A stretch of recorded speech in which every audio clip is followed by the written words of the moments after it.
Porter Halyburton, take 4, interview.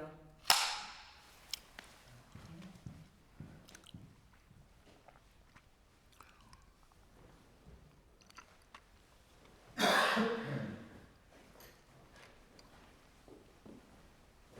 right. One of the great stories to come out of the Vietnam prison camps was the story of you and Fred Cherry. Can you tell me who was Fred Cherry and how did you meet? Well, I wound up in Heartbreak Hotel, and at the end of about 2 weeks of interrogation, hours and hours every day, they said, and I was not telling them anything beyond name, rank, service number, and date of birth, and beatings, slap around, threats, all kinds of things. And they said, if you continue to not talk to us, we're going to move you to a worse place. But if you do talk to us, we'll move you to a better place, and you'll be with your friends, you'll have better food, and you'll write letters home and all of that. And so I chose the worst place, and I moved. I didn't think, the Hanoi, the Heartbreak was about the worst place I'd ever been in my life. Just this little, very small cell with concrete bunks, built-in leg irons, and a bucket, and that was about it. But they did. They had worse places, and I moved from that place to a worse place, and and then 2 weeks later, I got the same ultimatum, and I moved to a worse place, and then I eventually wound up in, I think, the worst place they really had, and that was a coal storage shed at the back of this compound, and had a kind of a waist-high wall between two sections, and it was full of trash and coal dust and rats and cockroaches and flies and mosquitoes and everything. One of the worst parts of it was that I was isolated and I couldn't talk to anybody. And I hadn't been able to talk to anybody for a couple of these moves. And it was beginning to wear on me, and my health was failing because my food sat outside for hours. The ants and everything covered the food. It was cold when I got it, and I couldn't eat it anyway. And I was pretty much at the end of my rope. And so when they once again presented me with this ultimatum or this choice, a better place or a worse place, I didn't think I could survive the place that I was in. I couldn't imagine a worse place than that. And so I thought I was faced with a very, very uncertain future because I knew I could not cave into their demands and live with myself, I was out of the question. But I really felt that I faced probably starvation or death in some way, if in fact it was a place worse than this. And I prayed a lot, and I prayed for strength and wisdom and courage. And I think God gave it to me in a way because I refused to accept the better place. And I moved to what they thought was the worst place. So that night they blindfolded me and marched me up to another cell block, and they opened this door and they took the blindfold off and shoved me into this room, and they said, "You must care for Cherry." I couldn't really see right away what the situation was, but I knew it was a bigger cell and someone was in there. And they said, "You must care for him." And they slammed the door. And there was Fred Cherry, a black man, and Air Force major. And of course, he outranked me by 2 ranks. And I cannot tell you how overjoyed I was to see him. That this was their idea of a worse place, to put me in with a black man, a young Southern white boy, in with a black Air Force officer to boot. You know, it couldn't be Navy, it had to be Air Force. They thought that was really going to turn us against each other and break us down in some way. And so I was given this task of taking care of him, and he was in pretty bad shape. His arm had almost been ripped off in the slipstream when he punched out of his 105 doing probably 600 miles an hour. And broken ankle, broken this, that, and the other, and so on. But it was just the opposite of what they thought was going to happen. I mean, I did take care of him, and in taking care of him, it gave me something really important to do. Before that time, I had been concerned with 2 things: survival and doing my duty. And now I had something really important to do, was to help this man survive. Let's give a little context. He outranks you. He's helpless and needs constant care. You didn't trust him just right off the bat, nor he you, correct? Well, I didn't know what to think. I was overjoyed to see him. I was convinced he was an American. He said he was a Air Force officer, a major. I'd never seen a black officer before. And I guess maybe I had some little doubt. He had a lot of doubt about me. He thought maybe I was, they'd been pressuring him as well. And he had been holding out, and he thought that I was a Frenchman left over from the colonial period or whatever, that had been on the North Vietnamese side, and they had run him in as a sort of a spy to try and get information from him. So in the beginning, he was reluctant to tell me very much more about him. And but as soon as I got on the wall, my friend Rod Knutson, who was shot down the same day I was in the cell right behind us. And so I got on the wall and I'm tapping to Rod. That convinced Fred that I was who I said I was, that I really was an American, because I knew this. And Fred did not know this method of communication at all, and so I taught it to him, and so that convinced him that I was what I said I was. But he, initially he was in really bad shape, and I had to do things for him, but he was not in danger of dying at all. And I was not saving his life. I was just helping him. Later on, when they operated on his shoulder, trying to fix his arm, because they had some kind of idea that they might send him home early as a propaganda release, return a black man, to his home. And when they operated on his shoulder, that's when his real troubles began, and infection and just every imaginable kind of horror that he went through. And really, the level of care that he required after that was 10 times what it had been before. And he says that I saved his life, and that might be true, but he actually saved his own life just because he was so tough and so determined. And I just helped him do it. But I always say that in a way he saved my life, because I was put into this situation, and now I had an entirely different outlook on captivity. That we were there to help one another, not just look out for yourself, and do your duty, but you had other obligations, and that that was the way we were going to survive, is if we all cared for one another in any way that we possibly could.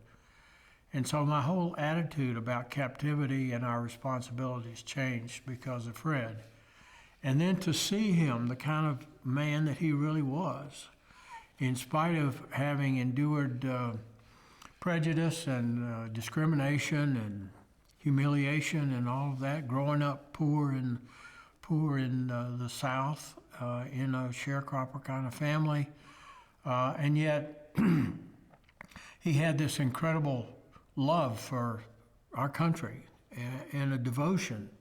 And he had flown missions in Korea and done some incredible things there. And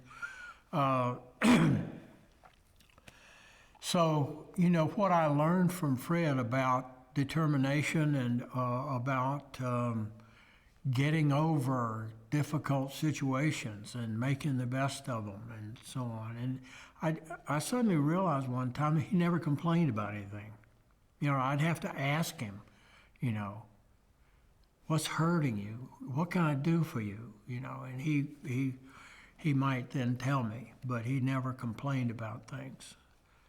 I later learned, you know, that he didn't hate Vietnamese in spite of everything that they'd done to him and were going to do to it.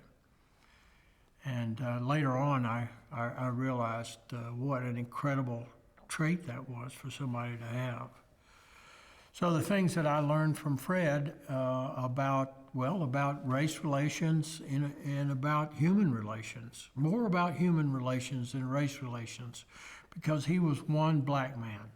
He was not, you know, the whole race.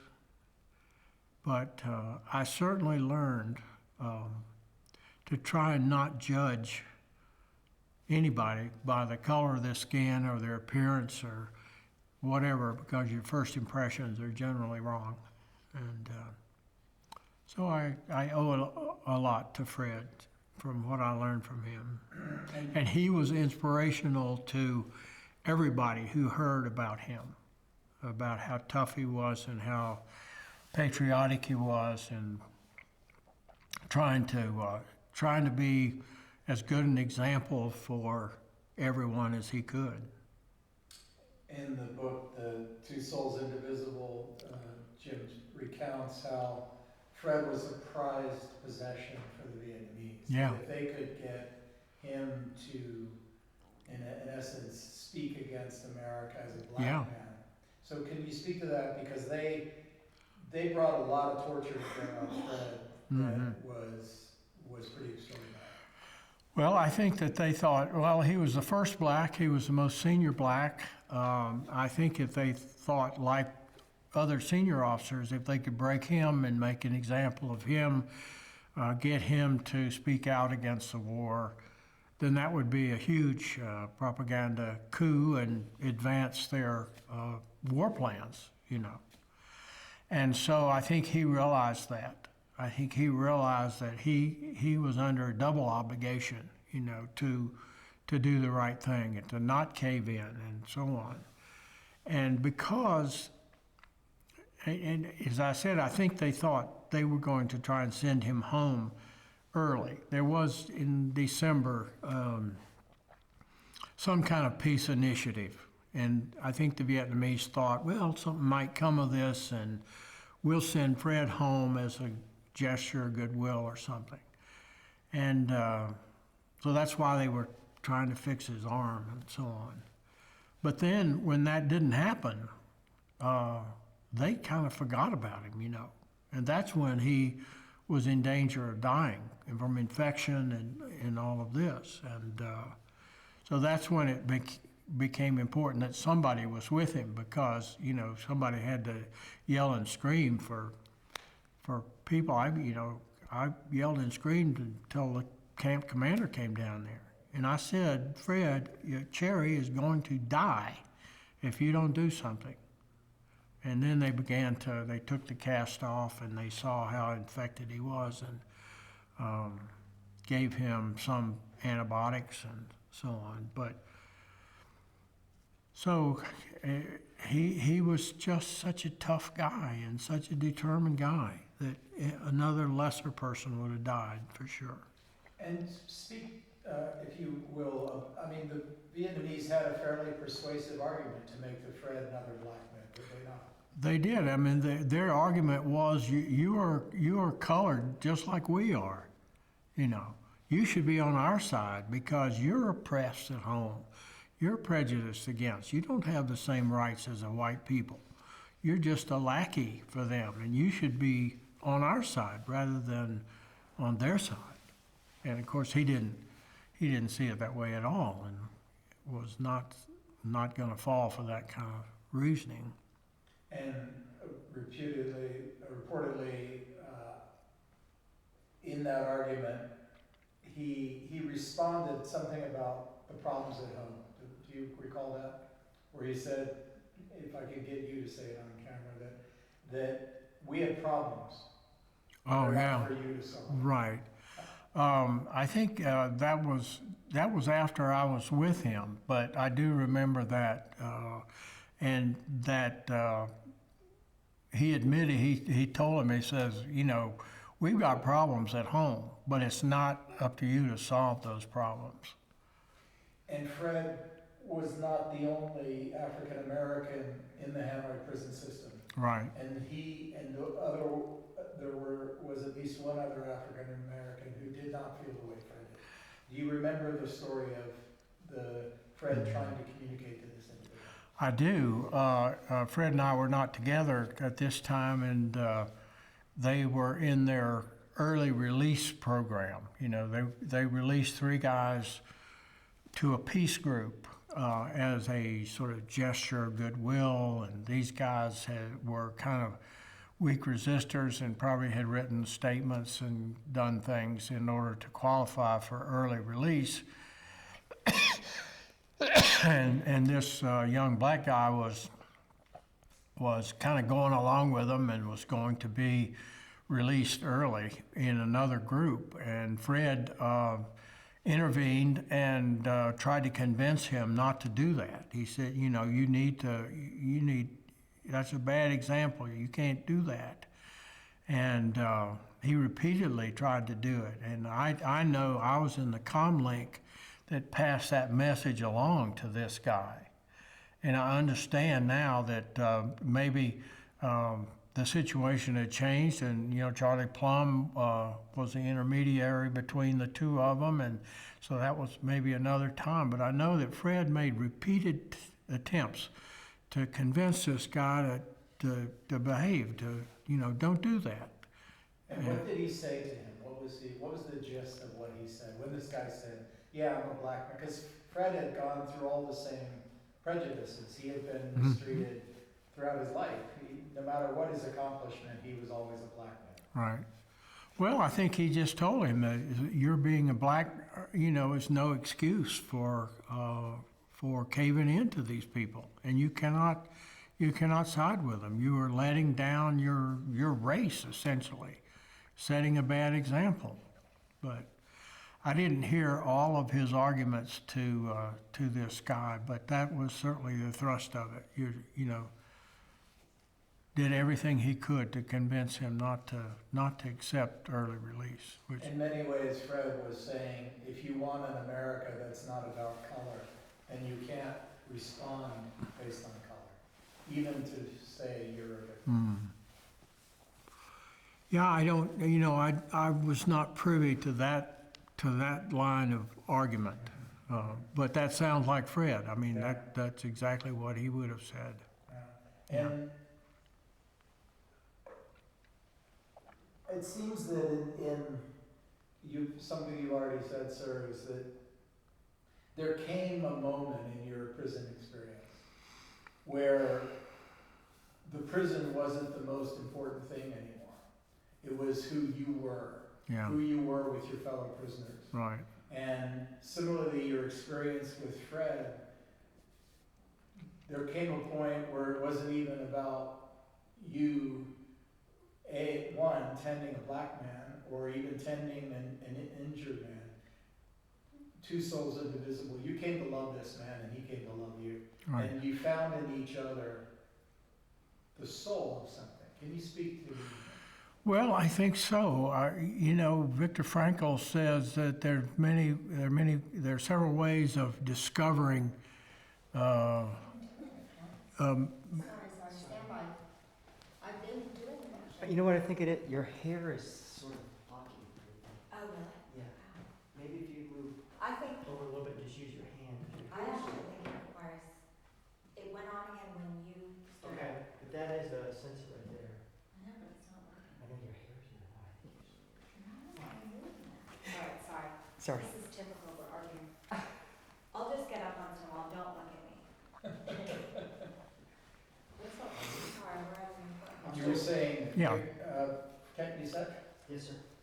Well, I think that Viktor Frankl says there are a number of ways that you can discover the meaning in your life, not the big meaning overall of life, but everyday meaning of your life. And you search for that all the time. You strive for that. He says that's your most basic motivation in life, is to discover the meaning in your life. And he said the most effective way that you discover that is through suffering. And common suffering then produces the most profound understanding about what life's all about, I think. And so Fred could have been a white guy, and it would have been the same kind of thing. I think that, and there were other instances of one guy taking care of another guy. It's just it was two white guys, and so it was no big deal. The fact that Fred was black was what makes our story, perhaps more interesting than some others in one respect, because of the issue of race. And I didn't ever really think of it that way at all. I mean, race was it wasn't a part of it for me. It did give me a different sort of outlook about black people. I mean, I had grown up in Davidson, North Carolina, a small college town in the South, but racism was not the same kind of, axe handle kind of lynching racism that is portrayed in much of the South. It was paternalistic. The white people there, the college families, took care of the black families there. They all had connections with the college and so on. So if paternalism is racism, then yeah, I guess we were racist in that respect, but trying to help them. And I think that you learn so much through common suffering, and I think that's one of the bonds throughout our whole group, is that most all of us went through a common terrible, terrible time, and most everybody was tortured in some way, and we all have that common experience. And then it doesn't really matter if you ever really knew them at all. As soon as you know that they were one of your brothers there, it makes all the difference in the world. Many of you who left the Hanoi prison system upon your release dates and your freedom left it behind.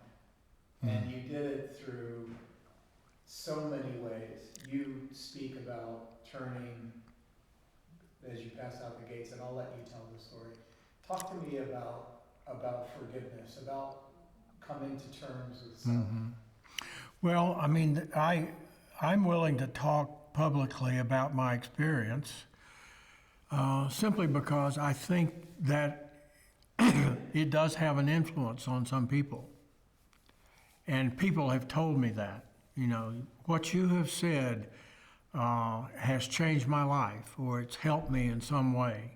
And now I understand this, which I did not understand before. And so that's why I enjoy doing it. I feel like it's a meaningful kind of thing.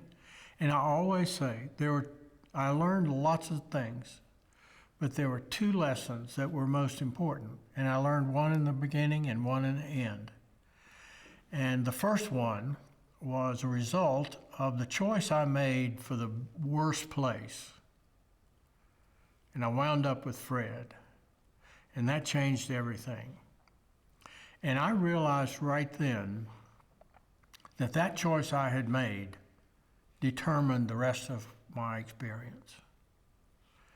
And I think as things unfolded over time, we realized that we could lose every freedom that we had except one, and that was the freedom to choose, God's great gift of free will. They could take everything else away, but they could not take away our freedom to choose how we react to a situation.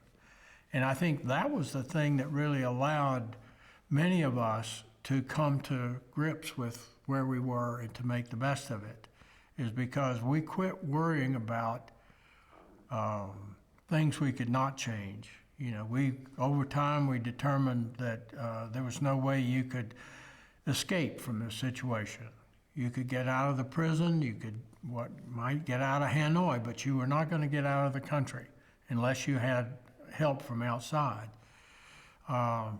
And so we didn't worry about that anymore. You know, things you couldn't change, you don't worry about. Things you can change, you do, and you make choices about it. So making choices about how you're going to react is all the difference.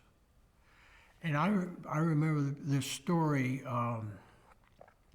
I was living with these 9 guys, and one of them was named Mike Christian.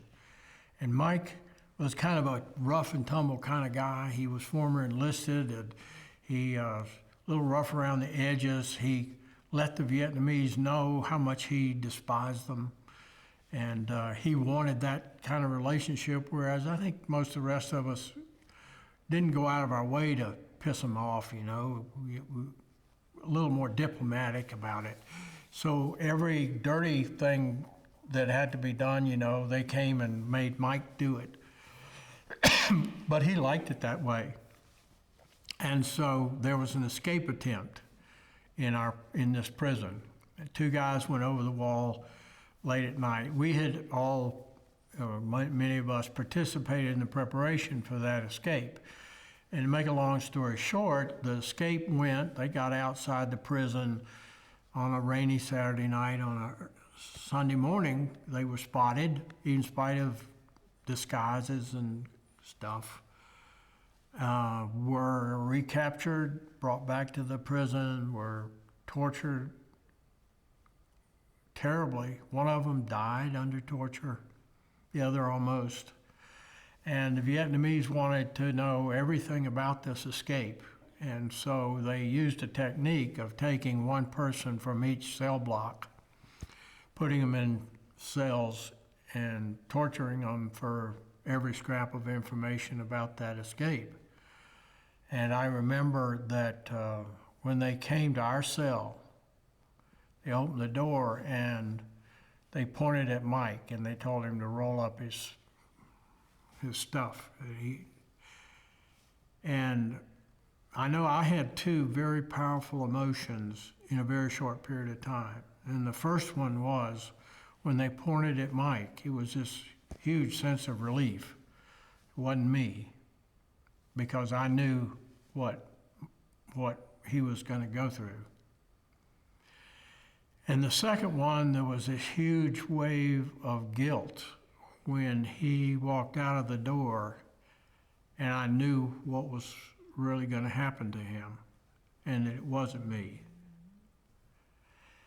So he was gone for, these guys were all gone for, I don't know, 2 weeks or something like that, and tortured terribly. Got all the information that they wanted about this escape. We were tortured for not tortured, we were punished for our participation in it. Leg irons, handcuffs, they took all of our stuff away, everything. So it was a pretty glum time. And we were kind of, really down. And so finally, the door opens and there's Mike, and they push him back in the room. And one of the methods of torture that they use, we call the rope trick, in which your arms are tied up tightly behind you and cuts off circulation, and all your joints are made to go the wrong way, and you're tied up in knots and so on. Anyway, it was called the rope trick. So Mike comes in, they slam the door, and somebody in our group said, "Mike, where you been? What happened?" I'll never forget this. He got a little smile on his face. He said, "I got tied up and couldn't get away." Well, that changed everything, He was saying, "Don't worry about me. I'm back. I survived. And don't worry about yourselves, because I can see the despair on your faces." So he made a conscious choice of how to come back. And it changed everything. So that, to me, it dramatically illustrates that you have control over yourself, and you're not really imprisoned when you still maintain that freedom. So the freedom to choose, and the exercise of it was the first great lesson. And also during that time, we grew for many reasons to hate the Vietnamese, to hate communism, to hate our torturers and interrogators and guards that went out of their way to be cruel to you. And this hatred became useful, because if you hated them enough, they could never break through this shield, this armor. And it was useful.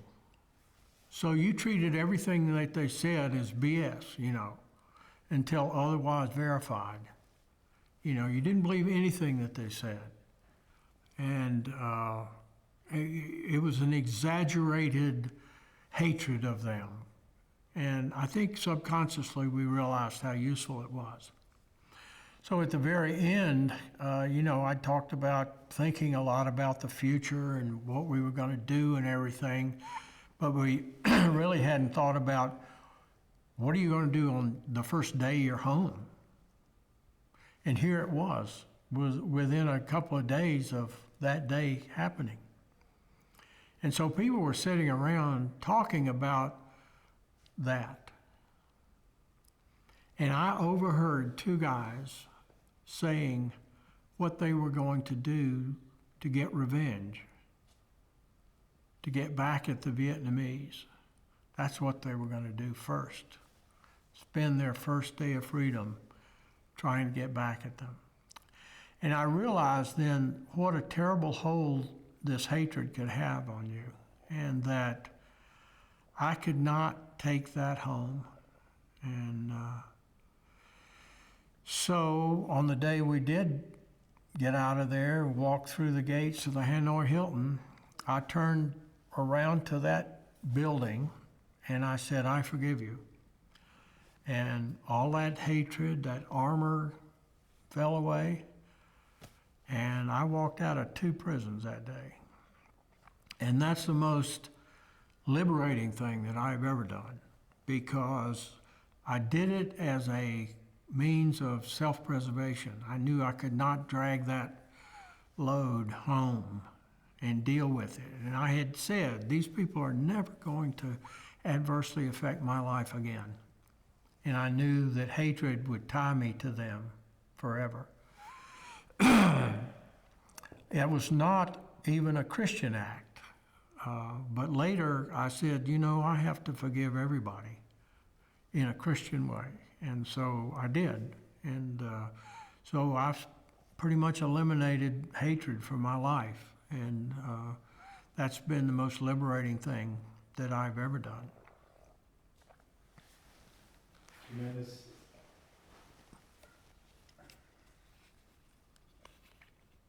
Can you speak to me, sir, about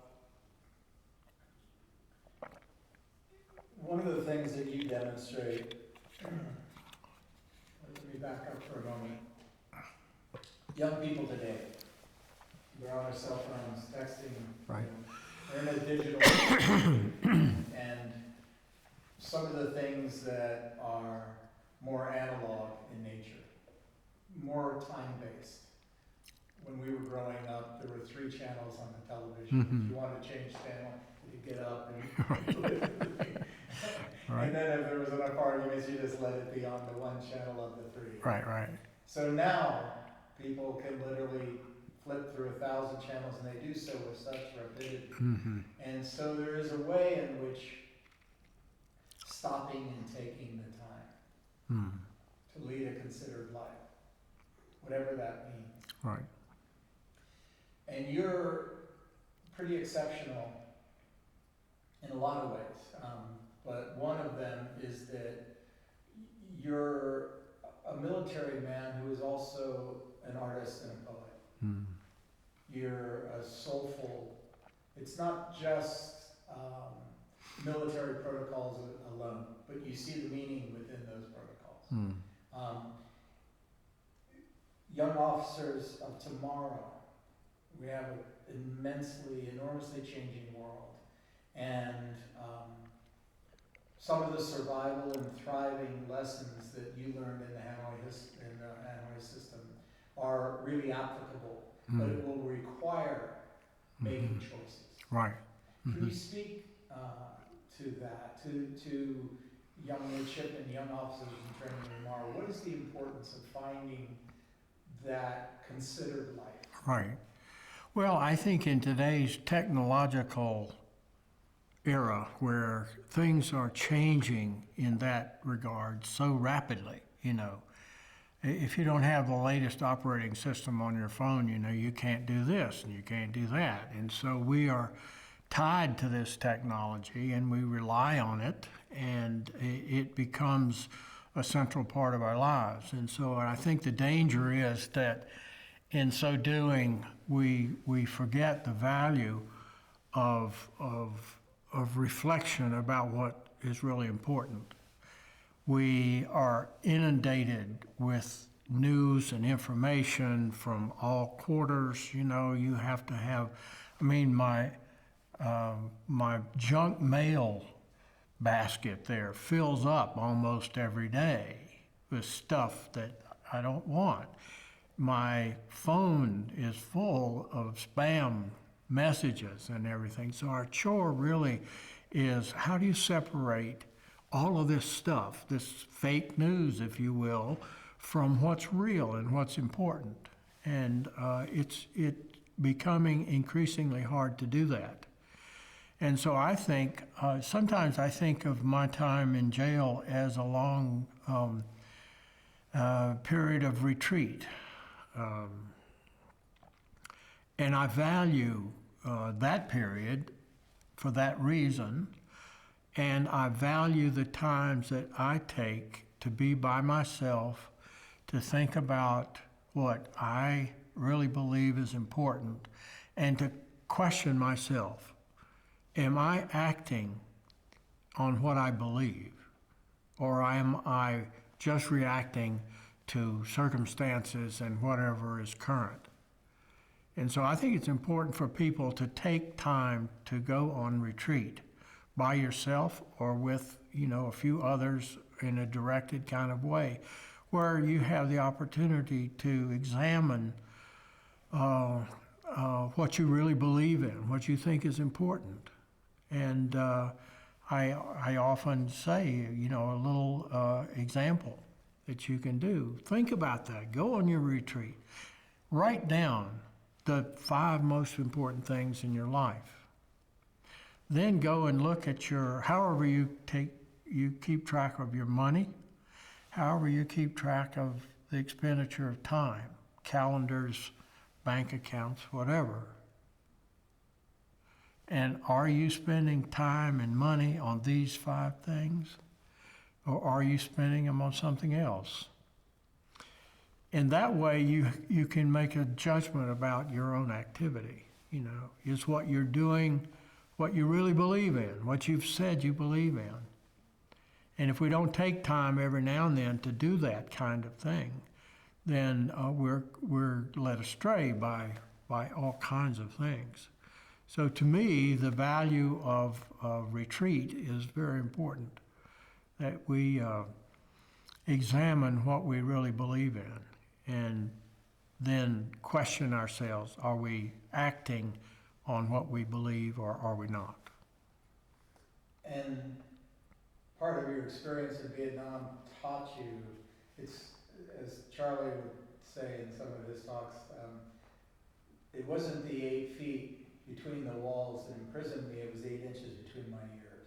Mm. Like the power, the Vietnamese have the power over your body, over your physical freedom, Right. but only you have the power. Yeah. You want to catch that? Yeah, it's not a waving thing, it's like some kind of physical, Well, it's good timing, it was on your time. yeah, it's some Carrie, kind what's of, our timing? well, we have time, quarter past time. Yeah, no, I just need to know what Porter's out. What is our out? Oh, well, our out is 3:30, but it's up to Porter for them. I can stay, as long as you Okay, need. As long as you 3:30 need. is the latest that we can do it, and I don't know, do you think I just need to get up? You're obviously, can I grab water while we have it? Yes. Can't read it all at once, thanks. I guess let's cut for a second. You want to get up and stretch yourself? Yeah, I'll just- We'll unplug you there. What? We'll let Porter get up and stretch himself.